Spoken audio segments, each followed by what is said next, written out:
I remember the exact moment I understood that knowledge could be a weapon sharper than any blade. I was 37 years old, newly elevated to the rank of Inquisitor within the Ordo Malleus, and I stood in the ruins of a cult temple on Vraxis III while my acolytes burned the last of the heretics alive. The screaming bothered me then. Each shriek felt like a necessary evil, a regrettable price paid for humanity's protection. The air was thick with the smell of burning flesh, mixed with the acrid chemical scent of promethium, and I clutched my rosarias so tightly the edges cut into my palm through my gloves.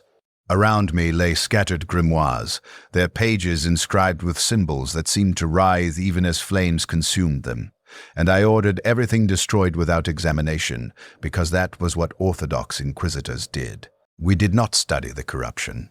We simply purged it. That night, while reviewing casualty reports in my quarters aboard the strike cruiser Purity's Resolve, I learned that 17 of my stormtroopers had died during the assault because we had not anticipated the cult's defensive wards. 17 men, dead because I had refused to understand my enemy's capabilities. I made a decision that night that would save countless lives and damn my immortal soul. I would study what I fought. I would understand chaos so completely that no heretic could surprise me, no daemon could deceive me, no corruption could spread unchecked because I, Inquisitor Matthias Covenant, would know every trick, every ritual, every weakness in the enemy's arsenal. It was logical. It was necessary. It was the beginning of my fall, though I would not recognize that truth for 5 decades. The Ordo Malleus trained us to fight daemons, not to understand them. Our instruction was simple and absolute. Identify corruption, destroy corruption, purge everything connected to corruption down to the molecular level. Questions were discouraged. Curiosity was borderline heretical. We were the Emperor's hammers, meant to strike without hesitation or doubt. But hammers do not think, and thinking is what separates an effective Inquisitor from a blunt instrument that wastes resources and lives. I began my personal education carefully, methodically, with all the proper safeguards an Orthodox Inquisitor should employ. When we raided cult hideouts, I started examining their texts before ordering them burned. Brief examinations. I told myself just enough to understand their capabilities. When we captured heretics alive, I conducted extended interrogations, drawing out not just tactical information, but theological details about how they had been corrupted, what promises they had believed, what rituals they had performed. Knowledge is not corruption, I reasoned. Knowledge is simply information, a weapon, a tool that could be wielded for the Emperor's glory. My first acquisition was a grimoire recovered from a cult leader on Kaladin Prime, a tome bound in something that might have been leather but felt wrong to the touch, too smooth, too warm, too much like living skin. The book contained summoning rituals for minor warp entities, detailed instructions written in a mixture of Low Gothic and languages I did not recognize, illustrated with diagrams that hurt to look at directly. Standing in the confiscated evidence chamber of my ship, I made the decision that would define the next 50 years. Instead of destroying the book, I would keep it, for study, for understanding, so that I could counter such rituals if I encountered them again. I locked it in a sanctified vault in my personal quarters, blessed the vault with prayers and holy oils, and told myself this was the action of a thorough, careful Inquisitor who took his duties seriously. I was 42 when I conducted my first daemon interrogation. We had bound a minor warp entity inside a captured cultist's body during a raid on Sephira Station, and rather than simply banishing it immediately as protocol demanded, I spent 3 days questioning the creature. It called itself Nexathril, claimed to be a servant of some greater power I refused to let it name, and it spoke in a voice like shattered glass dragging across metal. The interrogation chamber reeked of sulfur and something else, something sweet and rotting, that made my acolytes vomit, but which I learned to tolerate through sheer will. I asked the demon about ward structures, about summoning circles, about the weaknesses in its kind's manifestation rituals. It answered, because daemons love to talk, love to corrupt through conversation. and I believed I was strong enough to take what I needed without being tainted. After 3 days, I banished it according to proper ritual and filed a report documenting 17 new tactical insights into demon binding that I had extracted. My superiors in the Ordo Malleus congratulated me on my thoroughness. No one questioned whether 3 days of conversation with a daemon might have consequences beyond the tactical intelligence gained. The knowledge accumulated slowly at first, then with increasing speed as I realized how effective understanding made me. Over the next decade, I built a reputation as one of the most successful inquisitors in the Segmentum Obscurus, a hunter who could anticipate cult movements before they acted, who could dismantle daemon summoning rituals mid-casting, who lost fewer men and achieved cleaner victories than my peers. My methods were unconventional, but produced results, and the Inquisition values results above almost everything else. My personal quarters gradually transformed into something resembling a library, its shelves filled with confiscated texts I had not destroyed, all properly blessed and warded, all maintained under the strictest security. I told myself it was a research archive, a necessary resource for understanding my enemies. I did not acknowledge that I had begun spending more time reading those texts than I spent in prayer. If this glimpse into an inquisitor's first compromises weighs on your heart, leave the word orthodox in the comments. Bear witness to how damnation begins with good intentions. By my 50th year of service, I commanded a sizable retinue, 47 individuals including interrogators, acolytes, stormtroopers, and specialists. Among them was an astropath named Kirill, who had served me for 20 years, his augmented consciousness capable of perceiving warp disturbances with unusual clarity. It was Kirill who first suggested we might employ a demon host rather than simply destroying one we had captured during the Gaetian Purge. We stood in the containment chamber aboard my ship, which by then I had renamed the Necessary Conviction, and we observed the possessed servitor thrashing against psychic bonds, while demon fire leaked from its eyes and mouth. The creature inside was powerful, strong enough that banishing it had already cost 3 sanctioned psychers their lives in the attempt. "Lord Inquisitor," Kirill said, his voice carrying the hollow quality all astropaths developed after their soul binding. "This entity possesses knowledge of a cult network spanning 7 systems. It would be wasteful to destroy such an intelligence asset without extraction of information." I should have recognized those words for what they were, the first step from pragmatism into damnation. Instead, I found myself nodding, running calculations of lives saved versus risks taken, telling myself that employing a bound demon host under controlled conditions was substantially different from the uncontrolled possession that heretics practiced. We spent 6 weeks reinforcing the binding, layering wards upon wards, inscribing the containment chamber with protective scripture until its walls were covered in high Gothic prayers 3 layers deep. The daemon screamed the entire time, promising everything from forbidden knowledge to the destruction of all my enemies, if I would just release it. And I listened to those screams with growing familiarity, learning to distinguish truth from lies in its multi-toned voice. The daemon host became operational when I was 53 years old.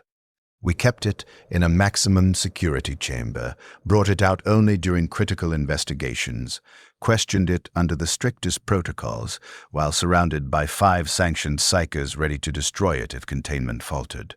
It was horrifically effective. The daemon, it had been a navigator before possession, and fragments of the man's memories remained accessible, provided intelligence on cult activities that would have taken years to discover through conventional investigation. It knew things that should have been impossible to know, the private thoughts of heretics across sectors, the secret plans of chaos warbands, the locations of hidden temples on worlds we had thought clean. Each interrogation cost us something. The psychers maintaining containment aged visibly after each session, their hair whitening and skin withering as if decades were compressed into hours. But the intelligence saved thousands of lives. Entire cult networks were dismantled based on information extracted from that daemon's cursed knowledge. Other inquisitors began asking questions about my methods. During a conclave on Scintilla Prime to coordinate operations against a Black Legion incursion, Inquisitor Khaled of the Ordo Hereticus pulled me aside, his ancient face twisted with concern that I mistook for jealousy. "Covenant," he said, his voice carrying the weight of 3 centuries of service. "Your results are impressive, but there are whispers about your techniques, rumors that you employ assets that should have been destroyed. I counsel caution. The path to radicalism is paved with successful operations that required increasingly compromised methods." I responded with the absolute certainty of someone who believed he understood the risks better than his critics. "I employ every tool the Emperor has provided to fight his enemies. Knowledge is not corruption, Khalid. Ignorance is what allows heresy to spread. I study chaos to destroy it more effectively, and my record speaks to the validity of my approach." He studied me for a long moment, and I saw something in his eyes that might have been pity. "Many have spoken those exact words, Matthias. I have overseen the execution of a dozen inquisitors who said precisely what you just said. They all believed they were in control until the moment they realized they had become what they hunted. Please, brother, examine your methods before it is too late." I dismissed his concerns as the fears of an orthodox fool who did not understand the necessities of modern inquisitorial work. The galaxy was darker now than when Khalid had begun his service centuries ago. Chaos was stronger, more pervasive, more sophisticated in its corruptions. Fighting such an enemy required adapting our methods, employing their own weapons against them, understanding them so thoroughly that no cult could surprise us. I was the Emperor's faithful servant, using whatever tools necessary to protect his Imperium. The fact that some of those tools were unconventional did not make me a heretic, it made me effective. The first demon weapon entered my arsenal during the Varsuvian crisis, when I was 61 years old. We had cornered a chaos sorcerer named Morghast the Thrice-Damned in the ruins of a cathedral he had desecrated, and during our duel my power sword, a relic blade that had served me faithfully for 40 years, shattered against his warp-enhanced armor. He would have killed me if my stormtroopers had not intervened, their concentrated fire giving me space to withdraw, while 17 good men died buying those seconds. We won that engagement, but I emerged with a troubling realization. Conventional weapons were becoming insufficient against the enemies I faced. High-level Chaos champions possessed protections that mundane arms could not penetrate, even when blessed by the most sacred rituals. Morghast's weapon survived him, a blade called Midnight's Edge that drank light and wept shadows, its edge inscribed with runes that moved when not directly observed.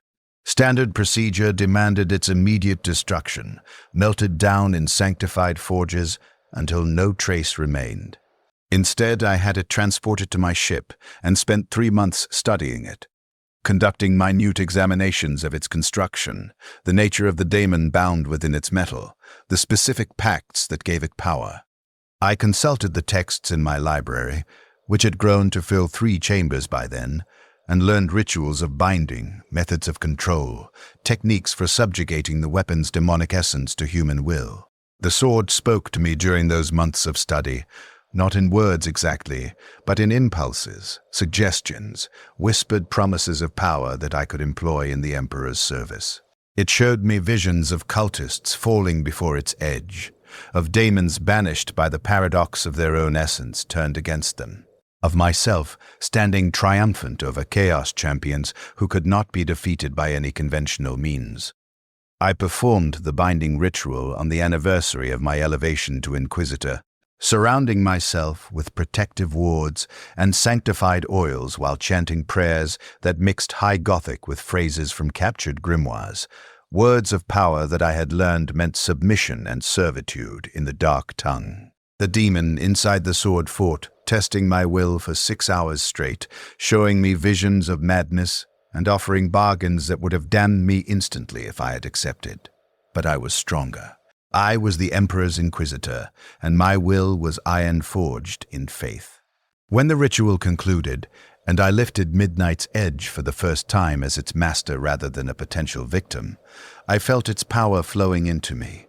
Controlled power, directed power, a weapon I had claimed for the Imperium. Should an Inquisitor wield the weapons of chaos to fight chaos? Let your like be an answer to the question he never asked himself. The sword made me unstoppable. Over the next decade, I personally killed 73 Chaos champions in single combat, each one falling to a blade that understood their nature, that cut through warp-spawn protections because it was itself warp-spawned. My reputation grew to legendary status, Inquisitor Covenant, the Daemon Breaker, the one who turned Chaos's own weapons against it. Younger Inquisitors sought to study under me, to learn my methods, and I began taking on students who showed the necessary strength of will and flexibility of doctrine to employ unconventional techniques. I taught them that knowledge was power, that understanding our enemies made us more effective hunters, that the Imperium's survival required us to be pragmatic rather than dogmatic. Some of my students went on to distinguished careers. Others were executed for heresy within 5 years of leaving my service, though I told myself that their weakness was not a reflection on my teaching, but on their individual failures of will and faith. My library continued to expand. By the time I reached 70 years of service, I possessed one of the largest collections of chaos texts outside the Black Library itself. Thousands of grimoires, scrolls, data slates, and even more exotic storage media, all containing forbidden knowledge that I had painstakingly collected and catalogued. I maintained extensive security around the collection, naturally. The chambers were warded with the most powerful protective rituals I could devise. Combinations of orthodox prayers and more esoteric bindings I had learned from daemon interrogations. Access was restricted to myself and 3 trusted acolytes who had proven themselves capable of handling such material without corruption. I spent every free hour in those chambers, reading texts that should have been burned, learning secrets that humanity was not meant to know, telling myself that each piece of knowledge made me better equipped to fight the long war against chaos. The whispers started around my 75th year. Other Inquisitors began avoiding me at conclaves. Requests for cooperation went unanswered. My Vox communications were sometimes mysteriously delayed or lost entirely. I attributed this to jealousy, lesser Inquisitors resenting my successes, orthodox fools unable to accept that their rigid methods were obsolete in the current era. It never occurred to me that I might be the problem, that my methods had crossed lines I could no longer perceive, because I had stared into the abyss so long that the abyss had become my normal frame of reference. Inquisitor Khalid tried one more time to reach me, arranging a private meeting aboard a neutral station in the Calixi sector. He was ancient now, his body sustained by juvenat treatments and augmetics, his eyes carrying the weariness of someone who had seen the same tragedy play out too many times. We met in a chapel dedicated to the God Emperor, surrounded by icons and relics, and he spoke with the careful precision of someone who knew he might be signing his own death warrant with his words. "Matthias," he began, "I am here as a friend, perhaps your last friend among the Inquisition's Orthodox members. There is going to be an investigation into your methods. Multiple Inquisitors have filed concerns about your practices, the daemon-bound weapons, the unsanctioned texts, the daemon host you keep in permanent captivity rather than destroying. Some are calling for your immediate arrest and trial. I am attempting to forestall such actions, but I need you to undergo voluntary review of your operations. Submit your methods for peer examination. Prove that you remain uncorrupted. Demonstrate that your techniques are controlled and justified." I felt anger rising, hot and righteous in my chest. Review? They want to review my methods? I have served the Emperor for 75 years. I have destroyed more heretics than most Inquisitors will encounter in their entire careers. My techniques are effective precisely because I understand our enemies better than these orthodox fools who refuse to adapt to the reality of the threats we face. I will not submit to investigation by lesser Inquisitors who lack the courage to employ necessary measures. Khalid's expression shifted from concern to sorrow. Lesser Inquisitors? Matthias, listen to yourself. You sound like every heretic who has ever justified their corruption through claims of superior understanding. The moment you believe you are beyond review, beyond accountability, is the moment you have fallen. Please, for the sake of your soul and everything you once stood for, submit to the investigation. Prove them wrong. Show that you remain the Emperor's faithful servant. I refused, of course. I saw the investigation for what it truly was, an attempt by orthodox extremists to tear down someone whose successes exposed the inadequacy of their methods. I left that meeting convinced that I was right, and Khalid was tragically hidebound, unable to see that the Imperium's survival required inquisitors willing to make difficult choices that lesser men called heresy. I returned to my ship, to my library, to my work of protecting humanity through superior knowledge and controlled application of the enemy's own weapons. The Emperor would judge me in the end, and he would see that everything I had done was in his service. The declaration of excommunicate traitorous came 3 months later, transmitted across inquisitorial channels with my name and genetic code attached to a death warrant bearing seals from 7 different orders. The charges were extensive: possession and study of forbidden texts, binding and employment of demonic entities, wielding corrupted weapons, teaching heretical methods to acolytes, refusing review by legitimate authority, and demonstrating signs of chaos corruption, including marked personality changes and ideological drift, consistent with early-stage possession or indoctrination. I read the declaration 3 times, each reading increasing my fury at the injustice of it. Corrupted? I was the most effective chaos hunter in the segmentum. Ideologically compromised? I had destroyed more heretics than my accusers combined. Marked personality changes? I had simply become more pragmatic, more willing to employ necessary methods that weaker men called forbidden. The moment of damnation has arrived. If you believe he deserved better, or if you see the truth he cannot, comment where you're watching from. Bear witness to how righteousness becomes heresy. I called my retinue together in the main assembly chamber of the necessary conviction, all 47 individuals who had served with me for years or decades, and I told them about the declaration. I expected some to abandon me, to recognize that continuing to serve an excommunicate inquisitor would make them heretics by association. Not one left. They stood before me, interrogators, acolytes, sanctioned psychers, stormtroopers, even the ship's crew who had witnessed my methods firsthand, and they pledged their continued loyalty. Some spoke of the injustice of the charges. Others referenced the countless lives we had saved through our unconventional methods. Several expressed the belief that I was being persecuted precisely because my effectiveness threatened those who clung to outdated orthodoxy. Their loyalty moved me deeply and should have terrified me, because it meant they had followed me too far down a path that only looked righteous from within our shared delusion. We fled into the outer darkness beyond the Astronomican's reliable light, into regions where the Imperium's authority was theoretical and its enforcement sporadic.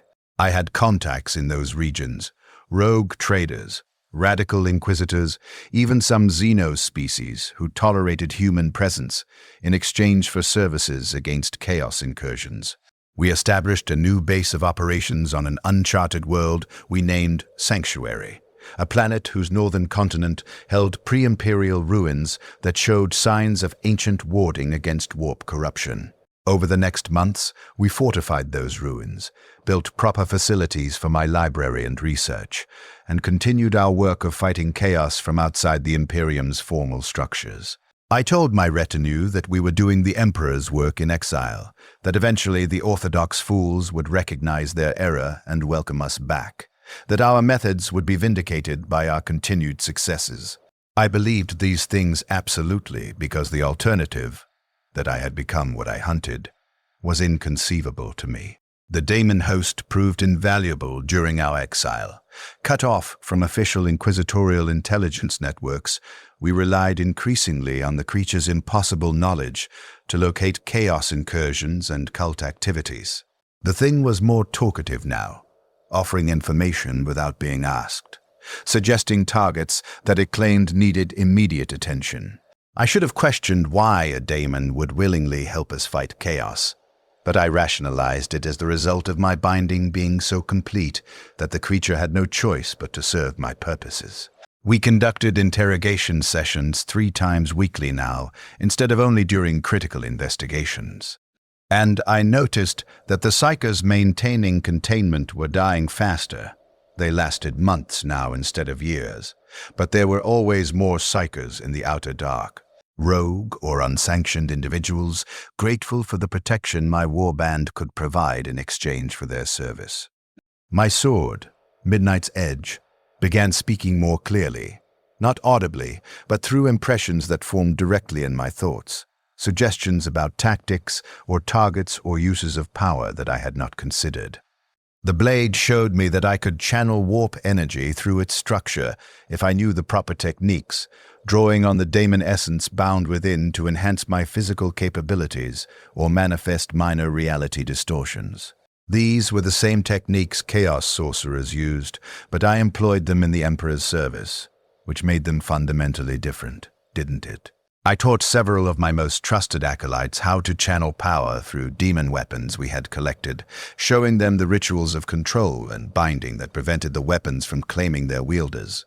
3 of my students died during their training, consumed by weapons they could not master, but the others emerged as devastatingly effective warriors, capable of facing chaos champions on equal terms. We encountered a greater daemon on Corvath VI during my 82nd year, a bloodthirster of Khorne that had been summoned by a cult we had been tracking for months. The thing stood 15 meters tall, its brass armor reflecting firelight from burning buildings, its axe trailing streams of molten metal that ignited the air itself. It had killed an entire Imperial Guard regiment and 3 Space Marine combat squads before we arrived, and it laughed when it saw us. 47 warriors against a manifestation of the Blood God's fury. Standard tactics were useless against such a creature. Conventional weapons could not harm it. Even my demon blade, powerful as it was, could not kill something that was already dead in any conventional sense. But my library contained rituals, methods of banishment that I had studied extensively, techniques for severing a demon's connection to the material realm through precise application of counter-summoning protocols. The ritual required sacrifices. Specifically, it required 13 human deaths conducted according to precise specifications. Their life force channeled through geometric patterns inscribed on the ground, to power a banishment working that would cast the demon back to the warp. I had 40 captured cultists in our ship's holding cells, heretics who had participated in the Bloodthirster's summoning and who had been marked for execution regardless. Using them as components in a counter-ritual was pragmatic, efficient, a method of turning Chaos's own techniques against it. My interrogator questioned the ethics, pointing out that ritual sacrifice was precisely what we existed to prevent, but I explained that context mattered. We were using these techniques defensively, in the Emperor's service, against an enemy that could not be defeated through orthodox methods. Intention transformed heresy into necessary action.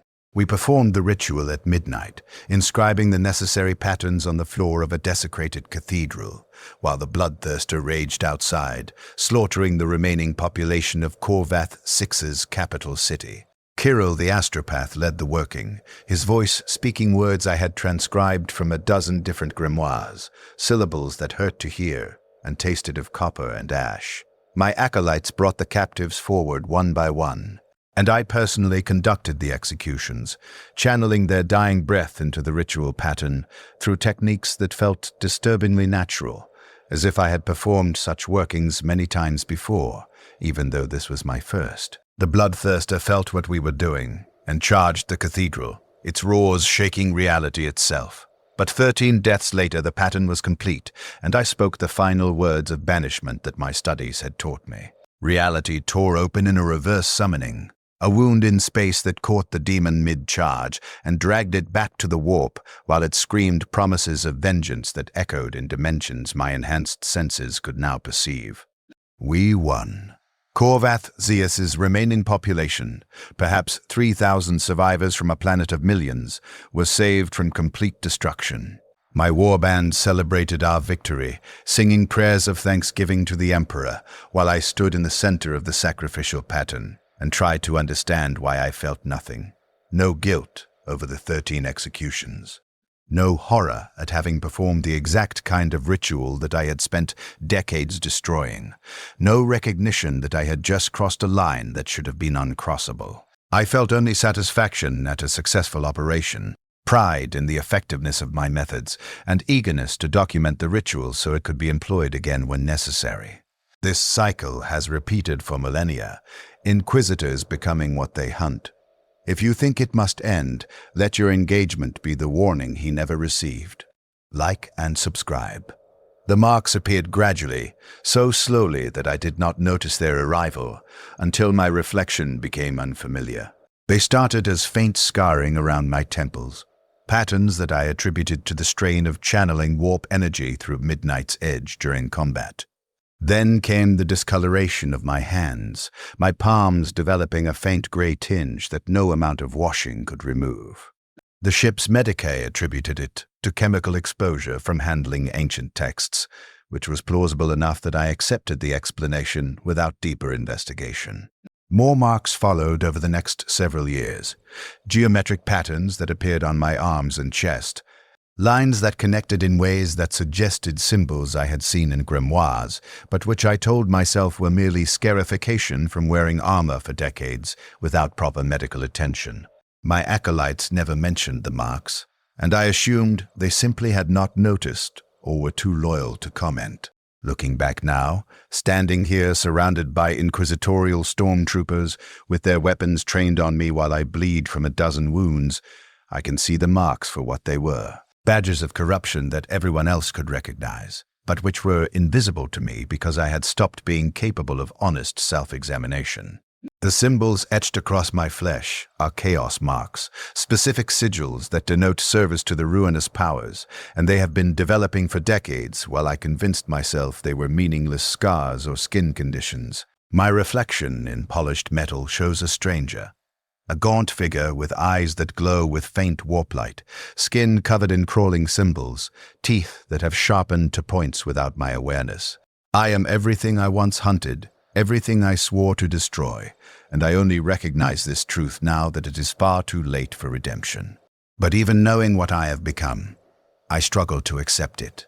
My mind rejects the evidence before my eyes, insisting that there must be an explanation. That these inquisitors hunting me are wrong, that I remain the Emperor's faithful servant despite all evidence to the contrary. Denial is chaos's greatest weapon. Not the temptation of power or pleasure, but the ability to make you believe you remain righteous while you descend into damnation. Every step of my fall felt justified. Every compromise seemed necessary. Every forbidden technique appeared to be a logical tool rather than a betrayal of everything I claimed to value. The turning point, if there was one specific moment when I passed from radical to heretic, came during the Nexus campaign in my 93rd year of service. We were pursuing a Black Legion warband through a chain of systems they had corrupted, always one step behind them, arriving at worlds already burning with chaos infection. My demon host suggested an alternative approach. Rather than following their physical movements, we could track them through the warp itself using routes that orthodox navigators considered impassable. These routes, according to the daemon, were maintained by warp entities that could be bargained with rather than fought, shortcuts through the Imperium that would allow us to outmaneuver our enemies. It was the opportunity to finally get ahead of the Black Legion, to prevent their corruption of additional systems rather than simply responding after the damage was done. I authorized the navigator to follow the demon host's directions. The routes worked. We translated through the warp using coordinates that should have been impossible, following pathways that appeared to have been carved through the Imperium by conscious design. The journey took 3 days instead of the 3 weeks a conventional route would have required, and we emerged in-system ahead of the Black Legion warband, positioned to ambush them rather than chase them. The tactical advantage was overwhelming. We destroyed that warband completely, preventing their planned corruption of 4 inhabited systems, saving billions of lives through the employment of unsanctioned warp routes, shown to me by a demon. I did not question what price I had paid for that knowledge. I did not ask what entity had carved those routes or why it would allow us to use them. I did not consider that accepting such gifts from warp creatures might constitute a form of pact, an acknowledgement of obligation that bound me whether I consciously agreed to it or not. I simply appreciated the tactical efficiency and made note to use such routes again when circumstances warranted. Over the following years, we traveled through the warp using increasingly esoteric paths, each one taught to us by entities that my daemon host contacted on my behalf, until our navigator admitted that he no longer understood how our ship moved through the Imperium. The routes simply appeared when needed, maintained by forces he could not perceive, but which clearly had decided we were valuable enough to assist. My warband evolved during those final years, before my excommunication became enforced through actual pursuit. The stormtroopers who served as my military arm began displaying their own marks, symbols they claimed were protective wards taught to them by our sanctioned psychers, designs that they inscribed on their armor and sometimes carved into their own flesh. The symbols worked. Troops bearing the marks survived injuries that should have been fatal, fought with enhanced strength and speed, demonstrated immunity to certain types of warp corruption that affected unmarked humans. I approved of these modifications because they made my warriors more effective, never acknowledging that the protective wards were indistinguishable from chaos iconography, except in the intentions we claimed motivated their use. Several of my acolytes underwent voluntary augmentation with flesh they called blessed mutations. Additional limbs that improved combat performance, enhanced sensory organs that could perceive warp disturbances, cranial modifications that allegedly improved their resistance to psychic attack. They came to resemble the mutants we had once killed without hesitation. But they were my mutants, serving the Emperor's purposes, which made them fundamentally different. The philosophical shift was so gradual I did not perceive it happening. In my early years as an Inquisitor, I had believed in absolute principles. Chaos was evil, corruption was to be destroyed, heresy could not be tolerated under any circumstances. By my 100th year, I believed in outcome-based ethics. Actions were judged not by their methods but by their results, and any technique that destroyed more heretics than it cost in resources was justified. The means did not matter, only the ends. Except that means absolutely do matter, because the methods you employ transform you whether you acknowledge that transformation or not. I had employed chaos techniques so extensively that I had become chaos in all but name, a heretic who still believed himself loyal because I could not see my reflection clearly enough to recognize what I had become. As this nightmare reaches its conclusion, if any part of this moved you, give him what he never gave his victims, recognition.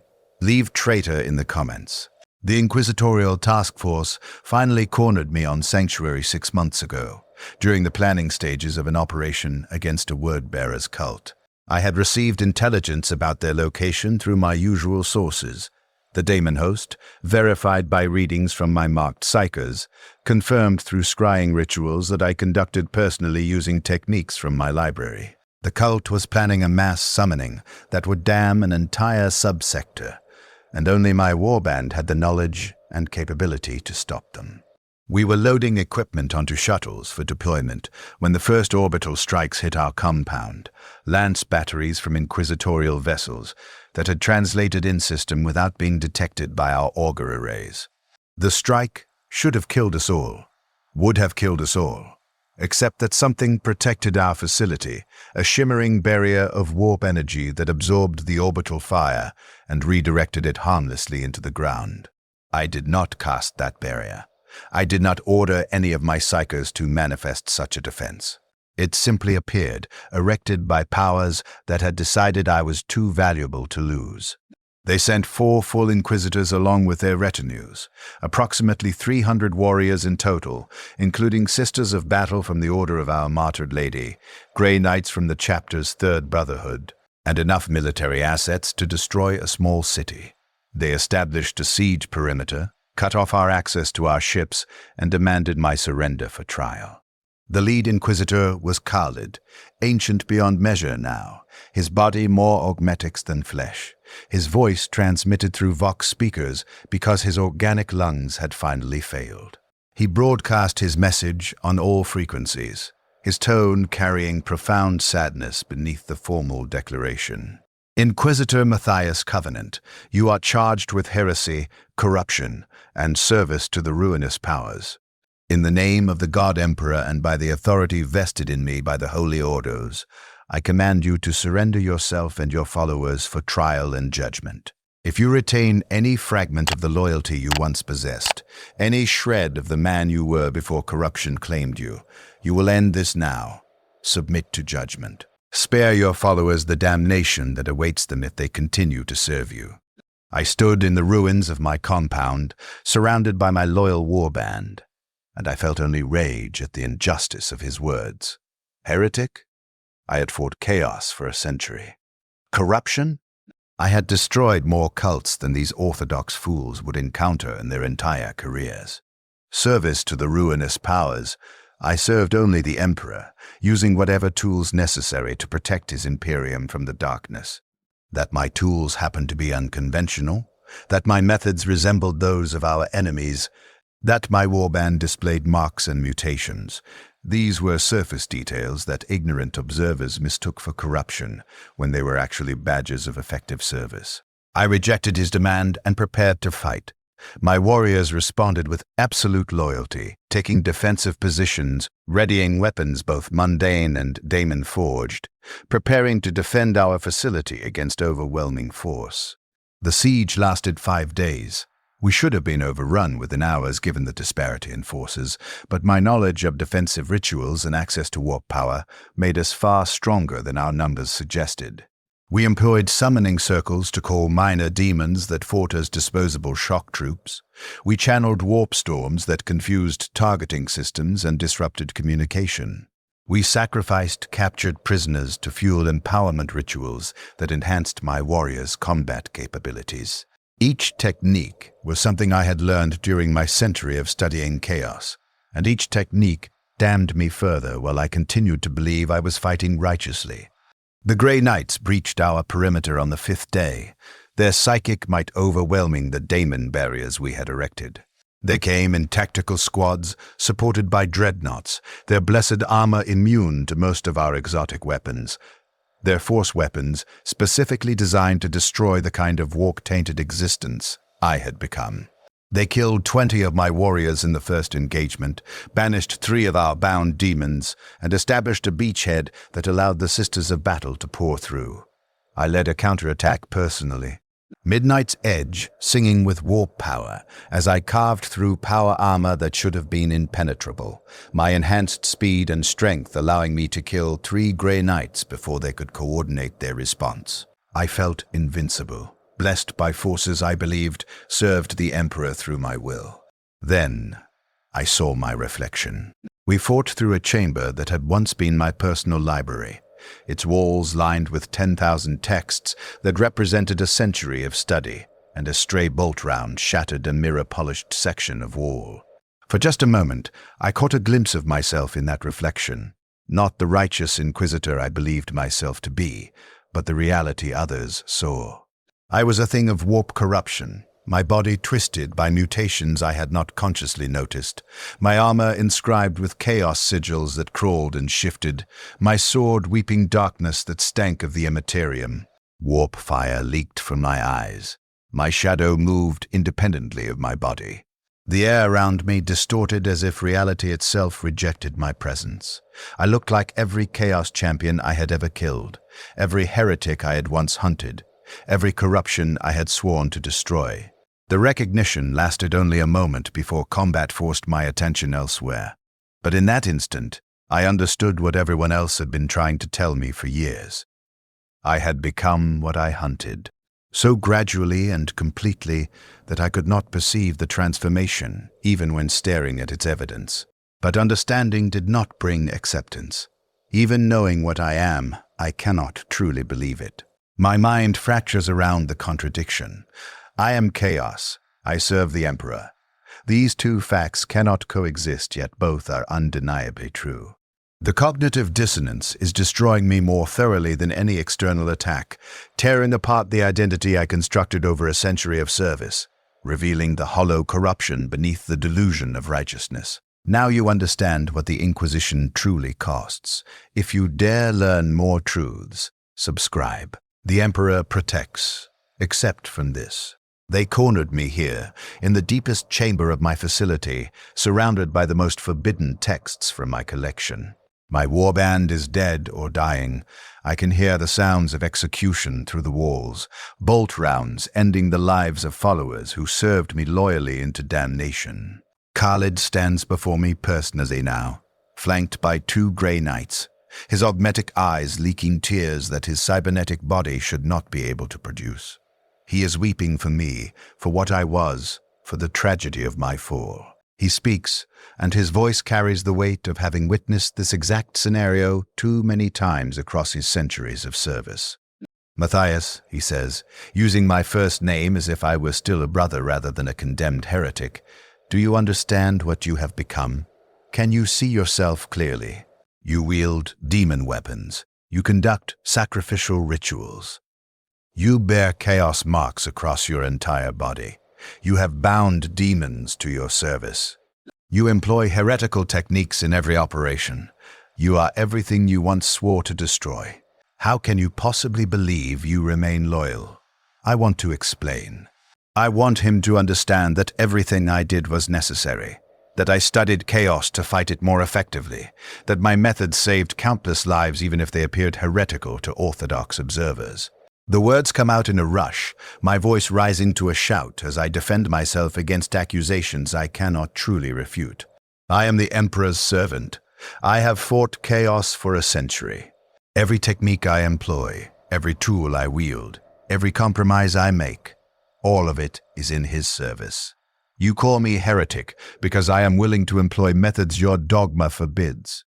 But your orthodoxy is why chaos continues to spread. Your refusal to understand our enemies, your insistence on ignorance over knowledge, your worship of doctrine over results, these are the real heresies. I fight chaos with chaos's own weapons, and that makes me more effective than 1,000 orthodox inquisitors who are too weak or stupid to adapt to reality. Khalid's expression does not change. He has heard these exact arguments before, from other inquisitors who fell the same way I fell, and he knows that nothing he says will reach me. I am too far gone, too deeply corrupted, too completely consumed by the delusion that righteous intentions can sanitize heretical methods. He raises his bolt pistol, a weapon he has carried for 3 centuries, and he aims it at my head with hands that shake slightly despite their augmetic stability. "Forgive me, brother," he says. "I should have stopped you decades ago, when you first began collecting forbidden texts. I thought you were strong enough to resist corruption. I was wrong.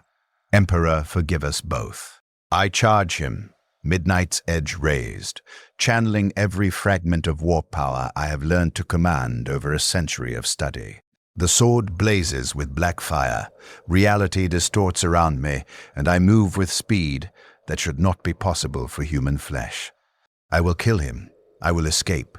I will continue fighting chaos, as I have always fought it, as I was meant to fight it. I am the Emperor's champion against darkness, and these fools who call me heretic simply lack the courage and vision to do what must be done. The Grey Knight's force weapons take me from both sides simultaneously, blessed power fields designed to destroy demonic essence, cutting through my corrupted flesh without resistance. I fall, my body refusing commands, Midnight's edge clattering away from nerveless fingers. The sword screams as it separates from me, a sound of rage and loss that only I can hear. And I realize for the first time that I have not been wielding a weapon. I have been a weapon's host, a tool for the daemon bound within that blade, manipulated so subtly over decades that I never perceived how completely it had claimed me. Lying here, bleeding from wounds that my warp-corrupted biology cannot heal, I finally see myself clearly. The marks covering my body are not protective wards, but declarations of allegiance to powers I believed I controlled, but which actually controlled me. The mutations are not enhancements, but transformations into something inhuman. The knowledge I accumulated is not a weapon but a poison that destroyed everything I once believed. I am a heretic. I have been a heretic for decades, perhaps for most of my century of service, corrupted so gradually that each step felt justified, while the destination was damnation. But even now, even knowing the truth intellectually, I cannot feel it emotionally. Part of me still insists this is a mistake, that they are wrong, that I remain the Emperor's faithful servant despite all evidence. Denial persists, even as my life drains away onto the floor of my library, surrounded by the forbidden texts that destroyed me more completely than any enemy blade. I opened my mind to chaos in the belief that understanding would make me stronger, never realizing that understanding chaos is itself a form of corruption, that knowledge can damn as surely as deeds, that you cannot stare into the abyss without the abyss staring back and claiming pieces of your soul so slowly you never notice until nothing remains but the reflection of the darkness you studied. Khalid kneels beside me, his ancient face close to mine, and he speaks words meant for my soul if any fragment of it remains clean enough to hear. In the Emperor's name, I grant you the mercy you denied so many. May he judge you more kindly than you deserve. May he recognize the loyalty you possessed before corruption claimed you. May he forgive the heresy you committed while believing yourself righteous. I want to argue. I want to explain one more time that everything I did was in his service. But blood fills my mouth and my consciousness fragments, pieces of identity dissolving as my warp-corrupted body finally fails completely. My last thought is a question I can no longer answer. When did I fall? At what precise moment did I cross from Inquisitor to heretic? Was it when I kept the first grimoire instead of burning it? When I interrogated the first demon beyond what was necessary? When I wielded the first daemon weapon? When I conducted the first sacrifice? Or was I corrupted from the moment I believed myself strong enough to study chaos without being changed by it, from the instant I convinced myself that righteous intentions could sanitize forbidden means? The answer, which comes too late to matter, is that I fell the moment I believed I was special enough, strong enough, faithful enough to be immune to corruption. Pride was my first heresy, and everything else followed inevitably from that original sin. I thought I was hunting chaos, but I was being hunted, stalked by forces that understood human nature better than I understood myself, corrupted through my own strengths rather than my weaknesses. My faith, my dedication, my willingness to sacrifice anything for the Emperor's service. These were the tools chaos used to damn me, perverting my virtues into the mechanisms of my fall. I die here surrounded by the evidence of my heresy, killed by inquisitors who were once my brothers, condemned for crimes I committed while believing myself righteous. The Emperor protects, they say, but he did not protect me from myself, from my pride, from my certainty that I could control forces that existed to consume exactly the kind of determined, dedicated, faithful servant I believed myself to be. This is what happens when an Inquisitor slowly becomes what they hunt in Warhammer 40,000. This is the path I walked over a century of service, so gradually that each step felt justified, while the destination was damnation. This is the warning I can no longer give. The truth I learned too late to change. There is no such thing as controlled corruption, no safe way to wield chaos's weapons, no degree of understanding that does not itself constitute infection. The moment you believe yourself immune to the fall is the moment you have already fallen, and everything after is simply the process of recognizing what you have become. I am Inquisitor Matthias Covenant. I served the Emperor faithfully for decades before corruption claimed me. I fought chaos with chaos's own weapons until I could no longer distinguish between my purpose and my methods. I became what I hunted so completely that I could not see my reflection until the moment of my death. Learn from my failure. Fear the path I walked. Recognize that righteousness is not armor against corruption. It is the weakness chaos exploits most effectively. The Emperor protects. But sometimes he protects the Imperium from those who serve him too zealously, too absolutely, too certain of their own incorruptibility. I was his faithful servant. I was his greatest failure. I was a heretic who died believing himself righteous. This is my confession. This is my warning. This is the truth that cost a century to learn and arrived too late to save me.